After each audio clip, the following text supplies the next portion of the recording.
Supercommunicators by Charles Duhigg, written by Nicholas Goka.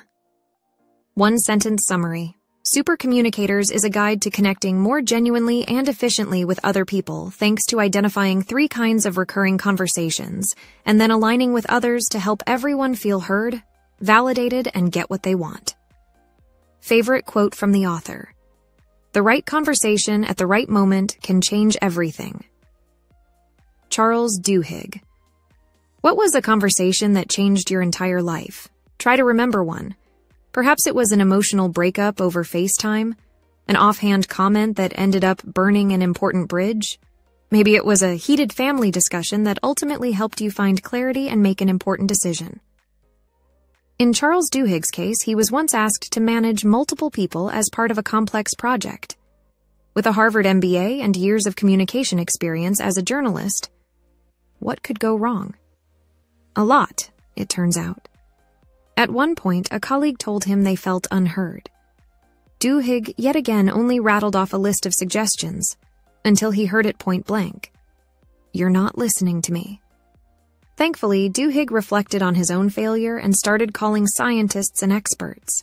3 years later, he can now present his learnings in book form.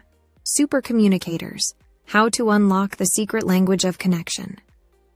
Explains that great, successful conversations follow from a concrete set of skills. A set of skills anyone, even you, can learn. Here are 3 lessons from the book to help you communicate better than you ever have before. 1. Good communication always goes back to matching one another in conversation. 2. There are 3 kinds of conversations we have again and again. Learn to identify them. 3. To successfully align with others in any conversation, follow 4 simple rules. Let's see what it takes to become a supercommunicator. Lesson 1.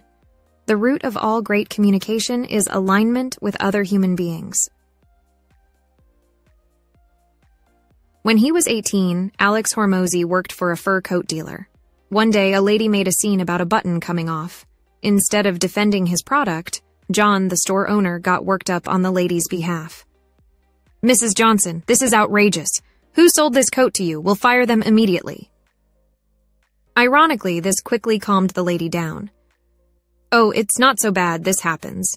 If you just repair my coat, I'll be happy. The lesson for Alex? There can only be one person in the angry boat. As soon as she saw John getting angry for her, the customer changed her mood and tone to resolve the situation smoothly instead of escalating it.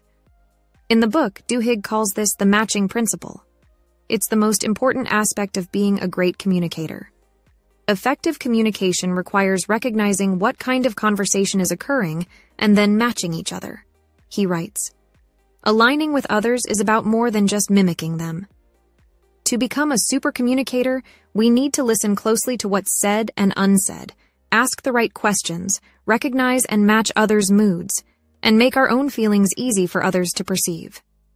These are not easy tasks, let alone when you must perform them habitually and at the same time.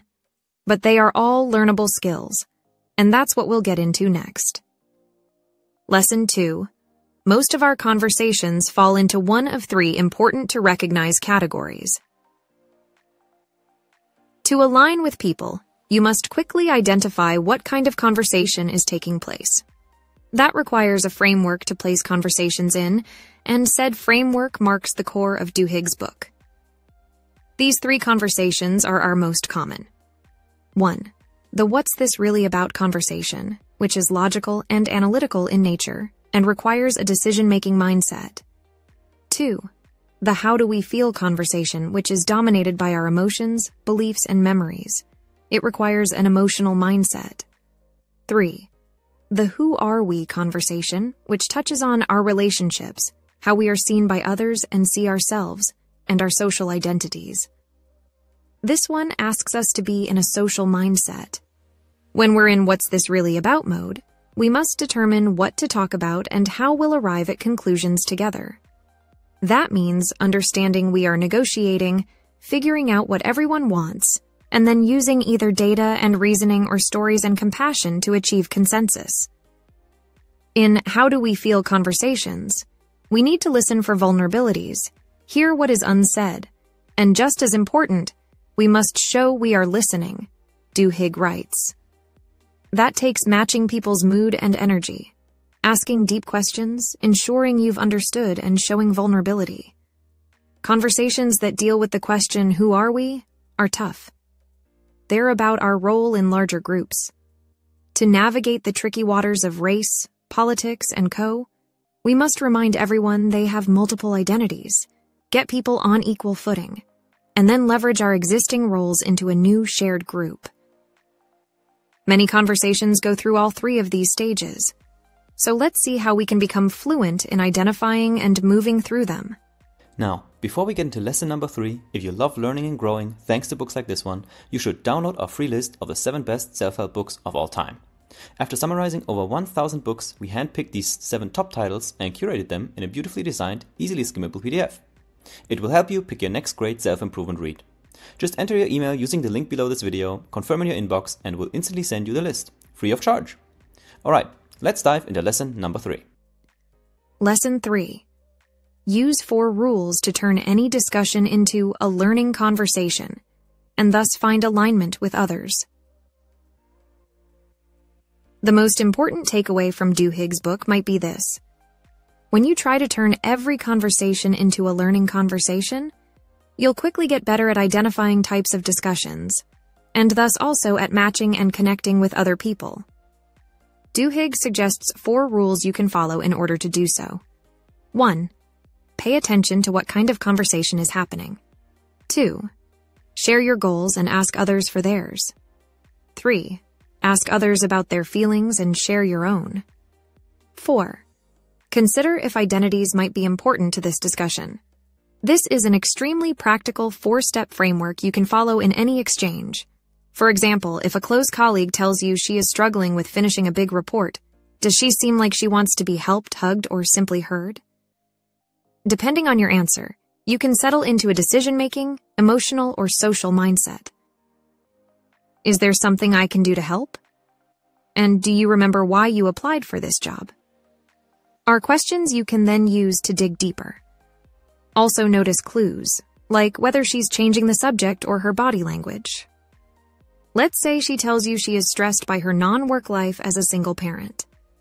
Summarize and repeat what you've understood so far to ensure it's right. Also, match her mood. Don't be all hyper if she's quiet and reserved. Finally, test the water on social identities. Are you proud to be a successful single mom? If her frustration seems to go back to that identity, perhaps reminding her that she is also a valued member of your company is a good place to start. As you can see, there's no one right way to use these rules, but if you keep practicing them, you'll quickly become a better, perhaps even a super communicator. Hey, this is Nick, the founder of 4-Minute Books, and if you feel even a tiny bit smarter after watching this book summary, you should watch this next one and discover even more tips and tricks on how to think better and get smarter from another expert researcher. Click on through and let's get started.